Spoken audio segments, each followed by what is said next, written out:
Oh man, god damn.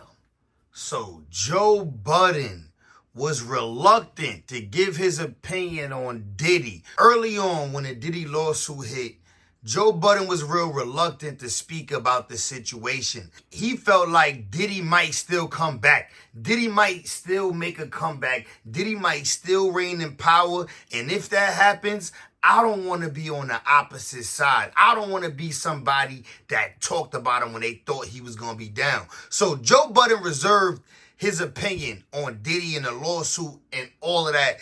First of all, once the video of Diddy and Cassie in the Intercontinental Hotel hit, that gruesome video, that video that's hard to watch, once that video hit the internet, Joe Budden and his cast saw it on their podcast.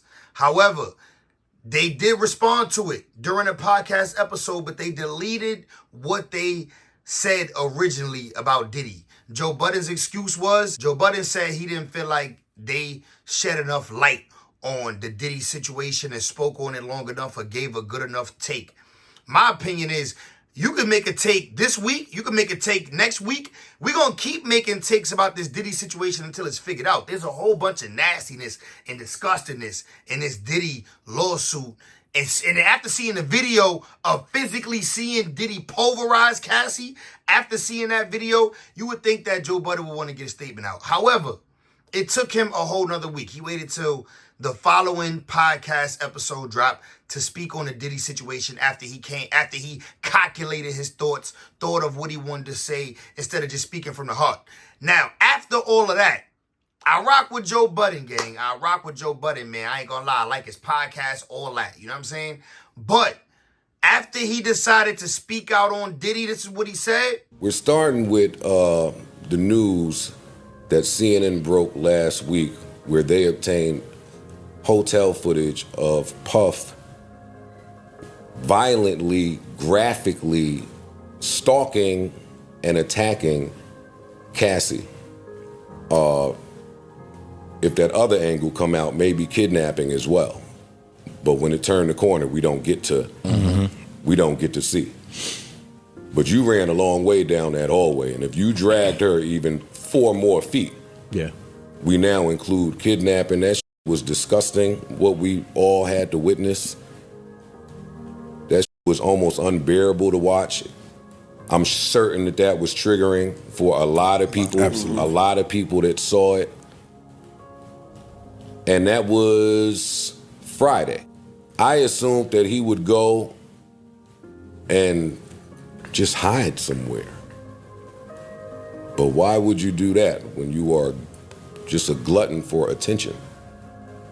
So he pops right back out. Talk about tone deaf. Talk about inability to read a room. Where are the fucking publicists? Where's anybody in this moment? But he pops back out with this half-hearted bullshit apology that was like, it's almost offensive. It was like a slap in the face, that apology. I didn't even watch it.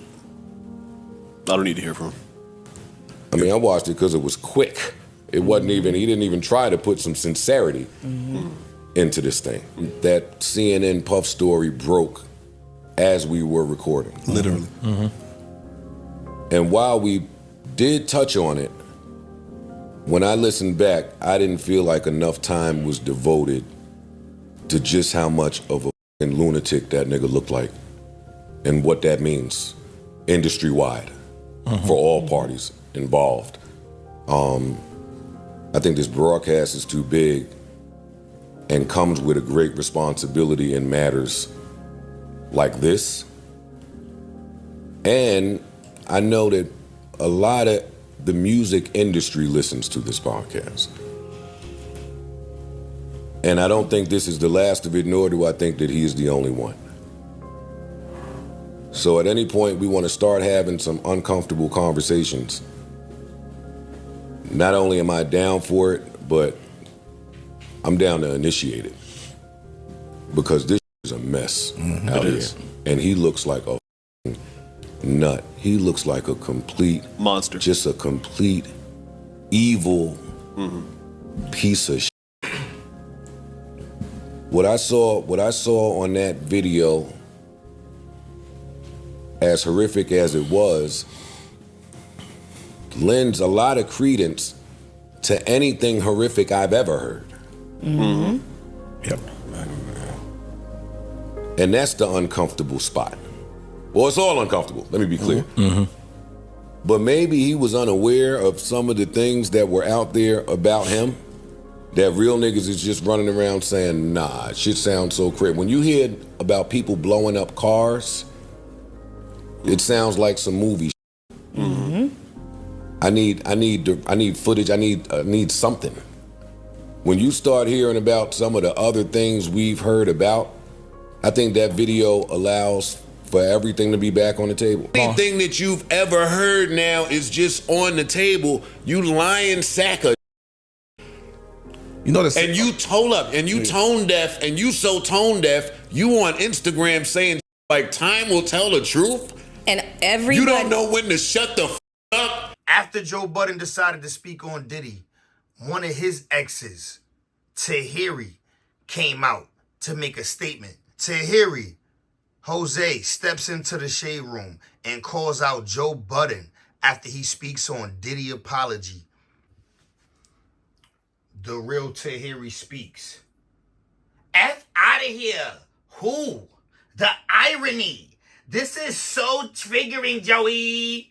I remember Joey throwing me down a flight of stairs and dragging me into the house and having me talk him into letting me go. Like, for hours, Joey. This whole ish took me out. It's so hard to watch. So sorry for Cassie and every other woman who is currently going through it or has ever gone through it. It's tough.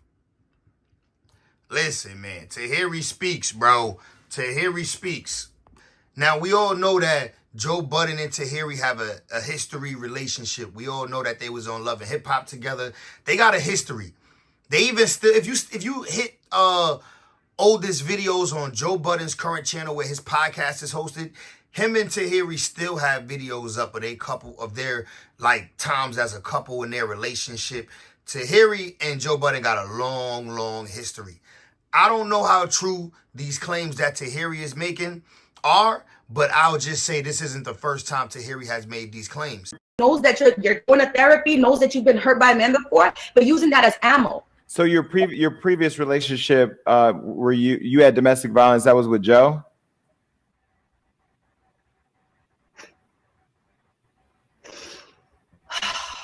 Jason. Well, I'm not sure which relationship.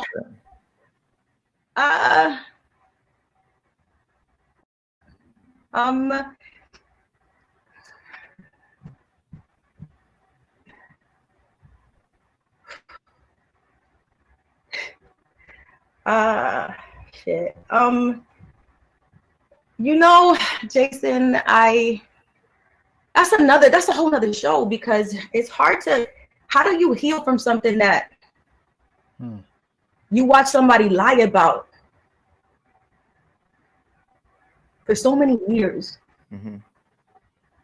So it's just. So how are you healing? Because we know you're beautiful on the outside, and we know inside that, you can be as beautiful as you want to be on the inside, but how are you healing? Okay, so the show was about a year ago. So for those that don't know, that show was filmed a year ago. We're just not seeing what made it on the air. It's hard to heal as just a person. Imagine having to heal in the public eye. Mm-hmm. So I never really talked about none of this, because how do you heal with all this noise, right? I think I'm a strong one, but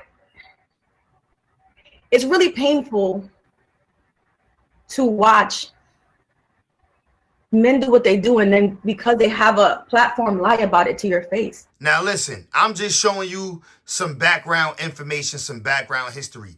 I'm just letting y'all know what's going on, what's on the internet. This ain't Tahiry's first time making a claim against Joe Budden. There's also another female out there, Esther Baxter, Esther Baxter made claims against Joe Budden as well. Joe Budden, we had you on the show previously, and we talked about your whole situation with Esther Baxter and the breakup, and you know what happened, and she cheated on you, and we heard the song and Ordinary Ish, you know, Part 3. But now she's come forward and done an interview, and she's released some pictures. One of them did make people sick because there was like a fetus in the toilet. No, it made me sick too. All right, is that a real picture? Is that really that's wait, is it really what? Is that really like her fetus miscarried in the toilet? That's what she sent it to me as. Okay. Now she's saying that you beat her, you strangled her, and you sat on her stomach and caused her to lose her baby. We actually have that for audio. a half hour. Hold on, we have the audio. We got into an argument and just basically ended up choking me, so I couldn't breathe, slamming me up against the door, like in the closet doors. He threw me on the floor, grabbing me by my wrist and sitting on my stomach for half an hour while I was 3 months pregnant. Went to the hospital where I found out that I lost my daughter. And I go in the other room, and she's in the bed, and I say, wake it up. Wake it up. What are we gonna do? And she was just like, what do you mean I'm asleep? Just like real arrogant. I'm like, what are we gonna do? This ain't gonna continue like this. Right. What are we gonna do? So I dragged her out the bed. I definitely did. After a couple more lines of that arrogant talk. By her feet, hair, arms? No. My feet. A little light drag.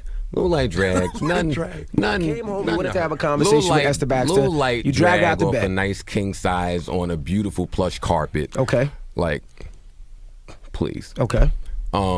So we went back and forth with the beefing for about maybe all of 4 to 5 minutes. And then I caught myself. It's like, all right, you bugging. And I went in the master bedroom, and I sat by the balcony, and I just smoked a cigarette. Nope, you dragged her off the bed, Joe, and you sat on her stomach and held her down so she could hear you. Come on. No. And I smoked the cigarette, and I'm sitting there, and I'm just chilling. So, well, listen, man. Look, Joe Budden said he ready for the uncomfortable conversation. This is definitely an uncomfortable conversation, man. But Tahiry's making these claims. Tahiry claiming, and I ain't gonna lie, she been claiming this for a minute too. I ain't even gonna lie, she got a history. She got a history of claiming for years that Joe Budden had abused her. Like I said, man, we know Joe used to smoke the dust back in the day. We know he was a dust head. This is a different Joe Budden. This is, you know what I'm saying, yellow tank top, sweaty tank top in the basement Joe Budden. Actually, this is before sweaty tank top in the basement Joe Budden. This is Slaughterhouse, Slaughtermouse, you know what I'm saying? Failed rapper. But he was a great rapper. I ain't gonna lie, Joe Budden got bars. But the rap career was failing. He might have had some anger issues that he took. You know what I'm saying? I ain't gonna say he took out them anger issues. You know what I'm saying? But Tahiry made some claims, man. Tahiry made some claims. Now listen, like I said, I ain't saying he innocent. I ain't saying he guilty.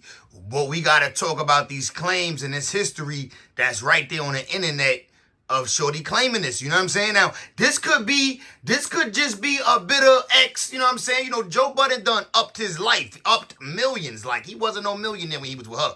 You know what I'm saying? My son up millions these days. Got wild endorsement, wild positive promotion. Like, listen, Joe Budden on his way up. That network is going up. He's definitely changed his life around. So, you know what I'm saying? There is women that try to come back and tear you down back when they see you make it far without him, and they ain't really reaping no benefits from that. But her claims is kind of valid, though, because, bro, she been saying this for a minute. And she not the only person that claimed it. Let me know what y'all think in the comments, though, bro. I don't want to run it up too long. Shout out to Joe Budden. I do rock with his podcast. You know what I'm saying? You know, I'm an Amazon driver, so I be driving around. That podcast be helping me get through my, you know what I mean? So I rock with Joe. I'm non-biased, but I'm going to keep it 1,000. I'm going to keep it a band, you heard? Shout out to y'all, man. Everybody who tapped in, watched the video. Appreciate y'all. Like, subscribe, share this for the algorithm so it can touch everybody. I see y'all in the next one. No Diddy on the touch everybody.